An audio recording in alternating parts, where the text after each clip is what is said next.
The sudden and shocking death of conservative activist Charlie Kirk has ignited a storm of reactions across the nation, but perhaps none has stirred more controversy than Jimmy Kimmel's late-night monologue. When Kimmel took the stage, millions of viewers expected humor, wit, and perhaps even a measured moment of sympathy. But instead, they got a sharp-tongued critique that instantly divided the public. Kimmel opened his remarks by highlighting what he described as the desperate attempts by MAGA loyalists to paint the tragedy in a light that suited their narrative, accusing them of trying to spin the truth and exploit Kirk's death for political gain.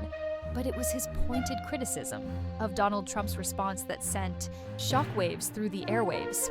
Kimmel mocked how, when asked about the murder of someone he once called a friend, Trump pivoted almost instantly to boasting about White House renovations and a planned $200 million ballroom.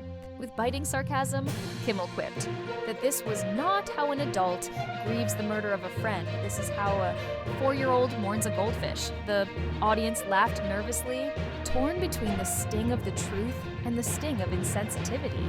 As Kimmel continued, he lamented that instead of unity, compassion, or even a moment of national reflection, political leaders seemed more interested in their optics, in how they could weaponize the tragedy to win arguments or fire up their bases. To him, Kirk's death had become less about mourning a human life and more about ammunition in America's endless culture war.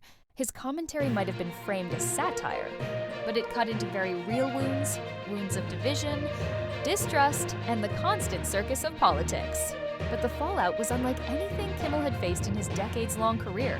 His words were branded offensive and insensitive by Nexstar Media Group, one of the largest owners of ABC affiliates across the country.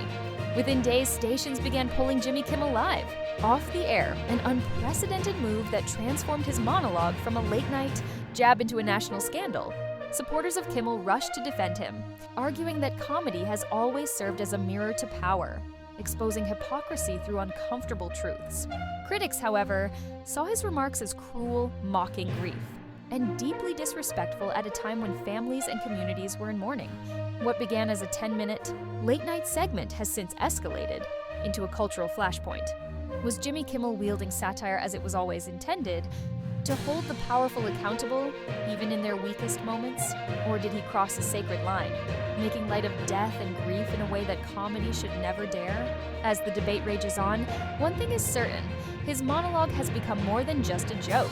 It is now a defining moment in the ongoing battle over free speech, the limits of satire, and how America responds when laughter collides with tragedy.